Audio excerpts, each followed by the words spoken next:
সাত শ্রেণীর মানুষ বিশেষ ছায়াতলে থাকবে।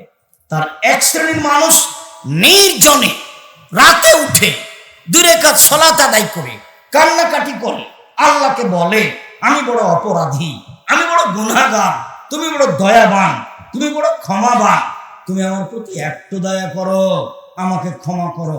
এভাবে বলতে বলতে বলতে বলতে ঝরঝর করে চোখের পানি আসে, এমন ব্যক্তি থাকবে বিশেষ ছায়াতলে। তারপর আল্লাহ রাসূল বললেন, রাজুলুন দাত হেমারাতুন জাত হাসাবিনা জামালিন, কোন সুন্দরী মহিলা ভালো বংশের জেনার প্রস্তাব দিল, তখন আপনি বললেন, ইন্নী আখাফুল্লাহ, আমি আল্লাহকে ভয় করি, আমি তোমার সাথে জেনায় লিপ্ত হতে রাজি নই।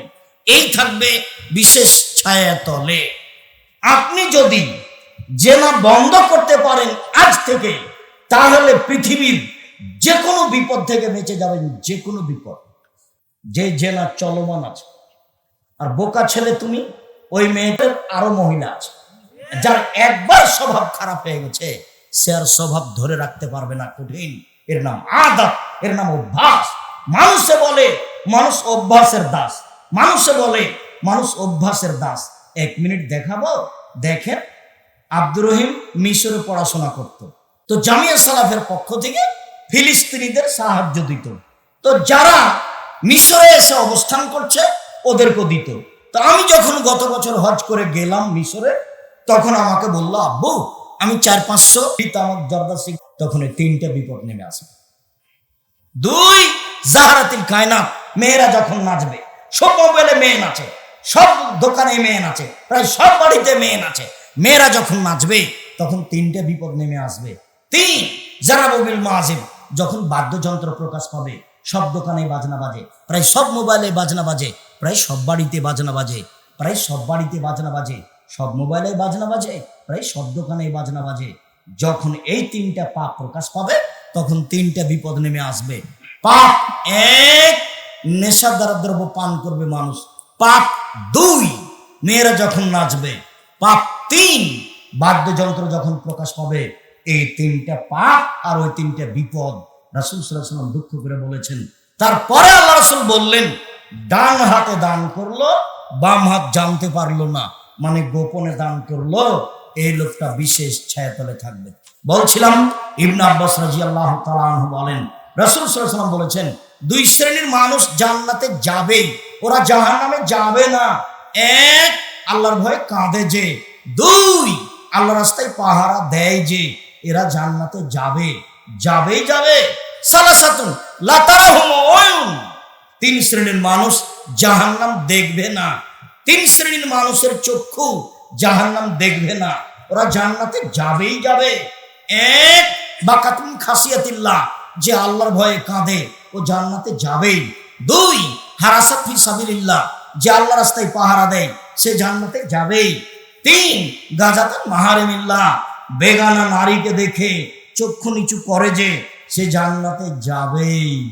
এবার কথা, আপনাকে এই পথে ফিরে আসতেই হবে। বগুড়া বাড়ি, বগুড়া শহর খুব সুন্দর সাজানো, মেয়ে দিয়ে ঘেরা, আর আপনার স্ত্রী নির্দ্বিধায় বাজারে যায়, ভ্যানিটি ব্যাগ হাতে করে। কাপুরুষ, ঘৃণিত পুরুষ, লজ্জা হয় না আপনার, হায়া হয় না আপনার? কিসের পুরুষ আপনি? আমাদের স্ত্রী যদি ওই ভ্যানে উঠে, রিক্সায় উঠে, ওর যদি একটু যদি গায়ের সাথে একটু লেগে যায়, তাহলে অজ্ঞান হয়ে যাবে। আর আপনার স্ত্রী সারাদিন ধাক্কা খায় বাজারে গিয়ে, তা আপনার লজ্জা হয় না? বাজার যাবে কেন? কাপুরুষ, আপনি মারা গেছেন, আপনার স্ত্রী বাজারে যাবে কেন? আপনার ছেলে মারা গেছে, কাপুরুষ, বাজারে যাবে কেন আপনার স্ত্রী? আপনার মেয়ে কেন যাবে? তার ভাই নাই, তার বাপ নাই, তার আত্মীয় স্বজন নেই, তার দাদা নাই, তার নানা নাই, ও দুনিয়াতে হঠাৎ করে লাফ দিয়ে পড়ে গেছে, কেন যাবে? কেন যাবে? ফাজলামি করে। তখন আমাদের নবী বলছেন, মনে হচ্ছে যে দাঁত পরিষ্কার করতে করতে মুখের সামনের দিক ছিলাই ফেলি নাকি। তাই আমি বলেছিলাম যে মুহাম্মদ সাল্লাল্লাহু আলাইহি সাল্লাম যদি নূরের তৈরি হন, তাহলে তাকে দাঁত পরিষ্কার করতে হবে কেন? জিবরাইল কয়বার দাঁত পরিষ্কার করেন? জিবরাইল কয়বার করেন? একবারও না। কেন? ওর পদার্থ ভিন্ন, ওর তৈরি পদার্থ ভিন্ন, ওটা নূর, ওটা আলো।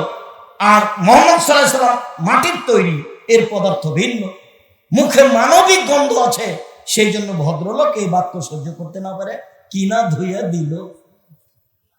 যখন এখন দেখছেন কিছু আলেম ওলামা করে ধুয়ে দিচ্ছে, তিনিও খুব ধুয়েছিলেন একবারে সুন্দর করে। তা আমি বললাম যে মুহাম্মদ সাল্লাল্লাহু আলাইহি ওয়াসাল্লামের মুখে মানবিক গন্ধ ছিল, যার কারণেই তিনি ঘুম থেকে উঠলে দাঁত পরিষ্কার করতেন, বাড়ির বাহির থেকে ভিতরে গেলে দাঁত পরিষ্কার করতেন, তারপরে আপনার সালাতের সময় দাঁত পরিষ্কার করতেন। আয়েশা রাদিয়াল্লাহু তাআলা আনহা বলছেন এইভাবে তিনি দিন রাত দাঁত পরিষ্কার করে রাখতেন। আবার মুহাম্মদ সাল্লাল্লাহু আলাইহি ওয়াসাল্লাম নিজেই বলছেন যখনই জিবরাইল আসে বলেন দাঁত পরিষ্কার করেন, দাঁত পরিষ্কার করেন, দাঁত পরিষ্কার করেন।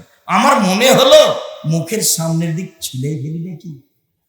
তো সব নবীর অভ্যাস ছিল, শিষ্টাচার ছিল, খাসলাত ছিল দাঁত পরিষ্কার করা। 4 ইন্তেকাসুল মা, পেশাব পায়খানার পরে পানি দিয়ে পবিত্রতা অর্জন করা। আগে ঢেল টিস্যু ব্যবহার পরে পানির কথা মিথ্যে। পানি দিয়ে পবিত্রতা অর্জন করা সব নবীর স্বভাব। ইব্রাহিম আলাইহিস সালাম, মুসা আলাইহিস সালাম, মুহাম্মদ সাল্লাল্লাহু আলাইহি সাল্লাম পেশাব পায়খানার পরে পানি দিয়ে পবিত্রতা অর্জন করার পরে হাতটা মাটি দিয়ে মেজে নিতে হবে। এটা ছিল নবীদের খাসলাত, স্বভাব, অভ্যাস। এখন পানি ব্যবহার না করে আগে ঢেল টিস্যু পেপার, আবার 40 কদম, আবার পায়ের উপরে পা উঠানো, আবার খক খক করে কাশা, একবারে নোংরামি, একবারে বেহায়া। যদি 40 কদম হাঁটতেই হয় পেশাব পায়খানার পরে পবিত্রতা অর্জনের জন্য, তাহলে তার বউকেও হাঁটতে হবে।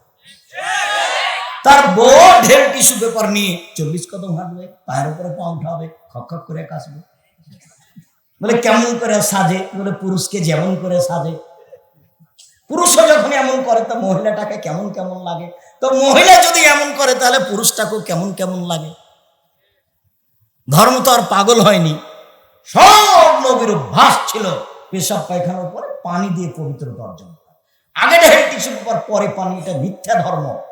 যখন পানি নেই তখন ঢেল টিস্যু পেপার, এইটা মুহাম্মদ সাল্লাল্লাহু আলাইহি ওয়াসাল্লাম বলেছেন। 5 কাসুল আজফার, নখ কেটে ফেলা। নখ সব নবীর অভ্যাস, শিষ্টাচার, নখ কেটে ফেলা। তো মেয়েকে শিষ্টাচার শিখাবে, কি শিষ্টাচার শিখাবে? মাও জানে না শিষ্টাচার কাকে বলে, বাবাও জানে না। শুনেছে শিষ্টাচার একটা শব্দ, শিষ্টাচার কি? আরে ধৈর্য শব্দ যেমন সবাই বলে ধৈর্য, কেউ কি জানে ধৈর্য কি জিনিস? ধৈর্য হলো ঘোড়ার ডিম, সবাই বলে ঘোড়ার ডিম, কেউ দেখেনি। তো তাই হলো ধৈর্য। যার যখন সুযোগ আছে সেই তখন একবার ইচ্ছা মতো বলে নেয়, সবাই বলে ধৈর্য। যার যখন সুযোগ আছে সেই তখন ইচ্ছা মতো জেল হাজত দিয়ে নেয়, সবাই বলে ধৈর্য। একজন বিপদে পড়লে আর একজন খুব হাসি দেয়, আবার গরু জবাই করে। গরু জবাই করতে আমি নিজে দেখেছি, গরু জবাই করতে আমি নিজে দেখেছি। সবাই বলে ধৈর্য। ধৈর্য কি জিনিস? ধৈর্য কি ঘোড়ার ডিম? তো শিষ্টাচার কি জিনিস? শিষ্টাচার কি ঘোড়ার ডিম? এখন এখানে যারা মহিলারা বসে আছে, অধিকাংশ মেয়েদের নখ বড় আছে। তো ওর বাপ নাই নাকি? ওটা কি তার সৎ বাপ? ওর মা নাই, ওটা কি তার সৎ মা? আমি বলেছি সৎ মা, কিন্তু আসলেই কি সৎ মা? সৎ মা নয় তো। আমি বলেছি সৎ বাপ, তা আসলেই কি সৎ বাপ? সৎ বাপ নয় তো, হলো অযোগ্য বাপ, ঘৃণিত কাপুরুষ বাপ। শিষ্টাচার কাকে জানে না? আল্লাহ নবী বলছেন যে ওই মেয়ে বাপের জন্য অন্তরাল হবে জাহান্নাম থেকে বাঁচার জন্য। যেই বাপ মেয়েকে বিদ্যা শিখিয়ে দিল, শিষ্টাচার শিখিয়ে দিল, ভালো আচরণ করলো, বিবাহ শাদী দিয়ে দিল, সে মেয়ে 3টা হবে অন্তরাল। শিষ্টাচার কাকে বলে? শিষ্টাচার কি জিনিস? সামনের দিকের মাথার চুল ছোট করা, সেটাই কি শিষ্টাচার? সব চুল ছোট করা, সেটাই কি শিষ্টাচার? ভুরু তুলে চিকন করা, সেটাই কি শিষ্টাচার? দাঁত ছিলে চিকন করা, সেটাই কি শিষ্টাচার? এই নগ্ন স্কিন পায়জামা পরা, সেটাই কি শিষ্টাচার? আরে একবারে স্কিন পায়জামা পরে আছে আর বাপের মাথায় টুপি আছে, সব বছরই হজ করে, উমরা করে মাসে মাসে। এটা বাপ আর এটা বেটি। আমি বলেছি সৎ বাপ, আপনি বলছেন আব্দুর রাজ্জাক সাহেব এভাবে বলিয়েন না। বলেন আমি কি করতে পারি? আপনি যদি স্বাভাবিক মনে করেন তাহলে এটা মিথ্যা। আপনার নাম মুসলিম আর আপনার ধর্মের নাম ইসলাম। ইসলাম মানে মেনে নেওয়া, মুসলিম মানে মেনে নিয়েছি, ইসলাম মানে মেনে নেওয়া। মুসলিম মানে মেনে নিয়েছি। বলেন আপনি কি মেনে নিয়েছেন? শিষ্টাচার কাকে বলে?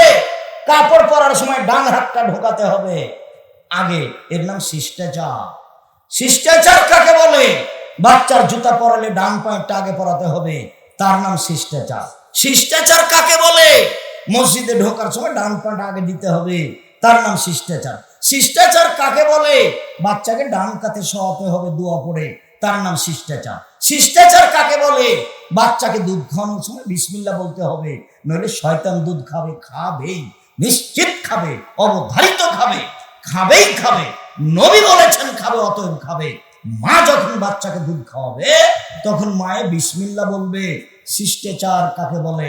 পেশাবখানায় যাবে, পায়খানায় যাবে, দোয়া বলে দিবে। শিষ্টাচার কাকে বলে? গিলাসটা ডান হাতে ধরবে। শিষ্টাচার কাকে বলে? ডান হাতে খাবে। শিষ্টাচার কাকে বলে? সালাম দিয়ে বাড়ি থেকে বের হবে। শিষ্টাচার কাকে বলে? সালাম দিয়ে বাড়িতে ঢুকবে। শিষ্টাচার কাকে বলে? শিষ্টাচার কি জিনিস? নখ বড় আছে তখনও তার বাপ ভালো মানুষ, তার বাপ খারাপ মানুষ, অযোগ্য মানুষ, ও সৎ বাপ, ও সৎ বাপ, ও মা সৎ মা। ওই মা জানে না মা কাকে বলে। ওর বাপ বিবাহ দিয়েছে, স্বামীর কাছে গেছে, তাই তার বাচ্চা হয়ে গেছে, সেই জন্য মা। ওর জানা নাই মা কাকে বলে। চিরদিন 30 বছর থেকে বলে আসছে একটা হাদিস, যখনই কোনো বক্তব্য দিয়েছি তখন সে হাদিস এসেছে মা কাকে বলে। তখন আমি জাবেরের হাদিসটা বলেছি। জাবের রাদিয়াল্লাহু তাআলা আনহু বলেন, রাসূলের সাথে আমরা এক জায়গা থেকে যুদ্ধ করে আসছি, এখন মসজিদে ঢুকবো। আল্লাহ রাসূল বলেন, এই থামো থামো থামো, সবাই এখানে থাকো, সকালে যাব, এখানে রাতে থাকি, মদিনায় সকালে ঢুকবো। আমি জাবের বললাম, আল্লাহর নবী, আমি নতুন বিবাহ করেছি, আমাকে বাড়ি যেতে দেন। এইটুকু বলতেই আল্লাহ রাসূল বলতে লাগলেন, ও নতুন বিবাহ করেছো? কুমারী মেয়ে বিবাহ করেছো না তালাক প্রাপ্তা মেয়ে বিবাহ করেছো? তা আমি বললাম যে তালাক প্রাপ্তা মেয়ে বিবাহ করেছি। তার বিবাহ হয়েছিল, স্বামী তাকে তালাক দিয়ে দিয়েছে, আমি তাকে বিবাহ করেছি। তখন আল্লাহ রাসূল বলছেন, হাল্লা বিক্রাম তুলাই বাহা তুলাই বোকা, তুমি কুমারী মেয়ে কেন বিবাহ করলে না? তুমি তার সাথে খেলতে, ও তোমার সাথে খেলতো। তুমি কুমারী মেয়ে কেন বিবাহ করলে না? তুমি তার সাথে খেলতে, ও তোমার সাথে খেলতো। তুমি কুমারী মেয়ে কেন বিবাহ করলে না? তুমি তার সাথে খেলতে, ও তোমার সাথে খেলতো। আল্লাহ রাসূল তো এই পর্যন্ত বললেন। দেখেন এবার জাবের কি বলেন। জাবের রাদিয়াল্লাহু তাআলা বলছেন, আল্লাহর নবী শোনেন, আমার আব্বা উহুদের যুদ্ধে শহীদ হয়েছেন 9 জন মেয়ে রেখে, আমার 9 জন বোন আছে। আল্লাহ রাসূল শোনেন, আমার আব্বা উহুদের যুদ্ধে শহীদ হয়েছেন 9 জন মেয়ে রেখে, আমার 9 জন বোন আছে। আকরাহু আন আতাজাওয়াজা মিসলাহুন্না, তাদের মতো কম বুদ্ধির মেয়েকে বিবাহ করা আমি পছন্দ করিনি 4টা কারণে। আমার বোনদের সমবয়সের মেয়েকে বিবাহ করা পছন্দ করিনি 4টা কারণে। এক, লে তুয়াল্লিমাহুন্না